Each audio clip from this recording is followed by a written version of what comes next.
This is Battle of the Bites, a series where we pit two similar foods against one another, comparing and contrasting their similarities and differences to ultimately decide which one reigns supreme. In this episode, we're taking a closer look at the humble corn dog. There really are few foods more iconic here in the States, especially when talking about like fair or carnival or circus food.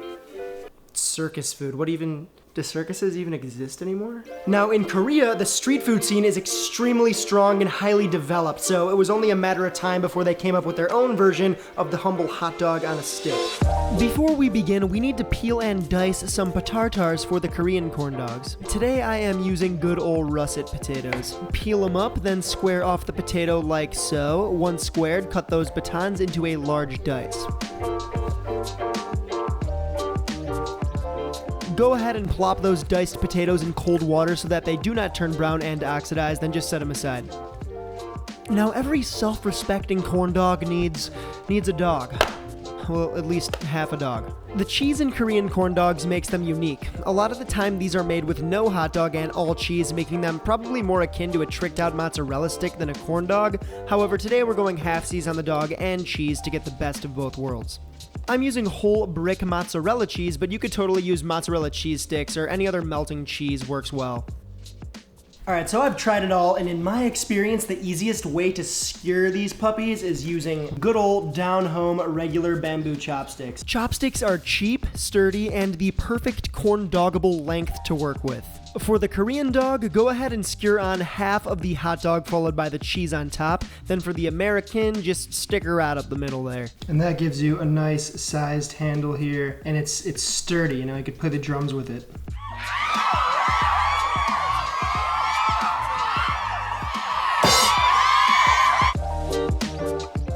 You got your American, you got your Korean. Let's fry.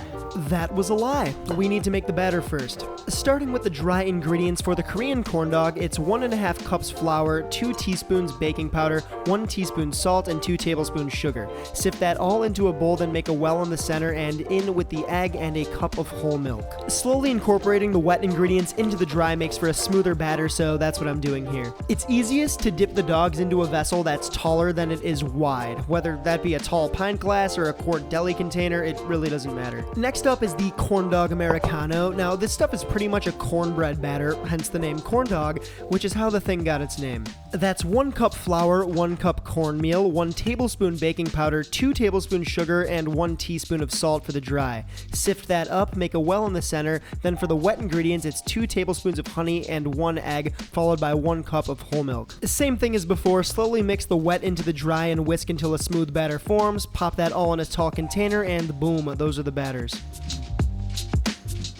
I would be lying if I told you that I connected the dots on corn dogs being tied to cornmeal before I was 25 years old, but my morals are more sound than that, so I'll take the hit.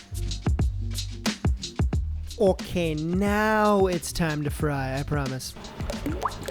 Alright, pro tip, when you're doing corn dogs, dip the actual dogs themselves in a bit of flour, or roll them in flour. That's just going to help the batter stick to the actual dog more, or else they can be kind of wet. Even when they're dried off, they get kind of glossy, so... I'm starting with the American corn dog, so it's on with a dusting of all-purpose flour, then a dip in the cornmeal batter. Make sure to really swing the dog around in the batter. We want it fully covered from top to tail. I'm frying at 360 Fahrenheit or 182 Celsius. Now this part is important. Before you drop the dog in the oil, gently and carefully lower it into the oil while turning it. The idea here is to set the batter so that the final product is even and smooth. Once the corn dogs are a deep, gorgeous golden brown after 4 or 5 minutes, remove them from the oil and drain on paper towels or a wire rack. For the Korean dogs, we're going to strain and drain the diced potatoes, then I like to dust them in a bit of flour to make them stick to the batter easier. Just like before, dust the dog and cheese stick, dip in the batter, then quickly plop the whole thing on the bed of potatoes, then immediately transfer to a plate or sheet tray of panko breadcrumbs. Let's get a closer look at these buggers.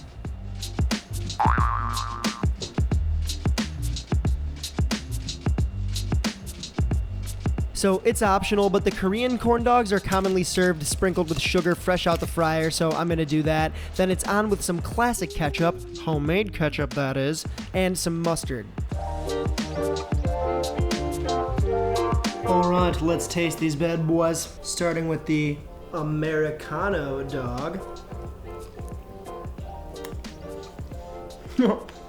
Well, you know them, you love them if you grew up in the States. You got the semi-sweet cornbread sort of coating here, and it's fried all nice and golden brown, looking enticing. I feel like I'm at the circus, or like a carnival.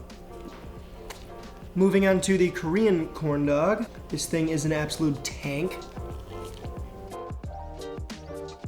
Whoa. The sugar is actually really delicious on it. It's not too sweet. It kind of tastes like an elephant ear from a carnival. Carnival themed day today. All right, so the takeaways. It doesn't get much more classic than a good old American carnival style corn dog, right? This to me will always be a true corn dog. However, the Korean style corn dog, there's a lot more going on. It looks cooler. It's probably more fun to eat. However, I think it might be a little unfair to call this thing an actual corn dog because there's not any corn in it. So yeah, there's that. The conclusion, the corn dog is a lot more cool and exciting and fun to eat. But when you want a corn dog, nothing quite beats the good old Americana carnival style dog. Now, I know I'm just a guy, and I'm sure you have your own opinions, so why don't you let me know what you think? Which corn dog do you like more? Let me know in the comments below. Also, this is the first official episode of Battle of the Bites, and I am very excited to dig into this one and start making more of these episodes for you. So if you liked it, let me know in the comments below. If you have any sort of ideas for two foods I should pit against one another, let me know in the comments below. And of course, if I can make these videos better or more entertaining for you in any way, also let me know in the comments below, or just shoot me a DM on Instagram. Whatever works, I don't care. Thank you for sticking around until the end here. If you're still here for my long spiel, I'm gonna shut up now, and I will see you beauties next week. Annyeong. Whoa.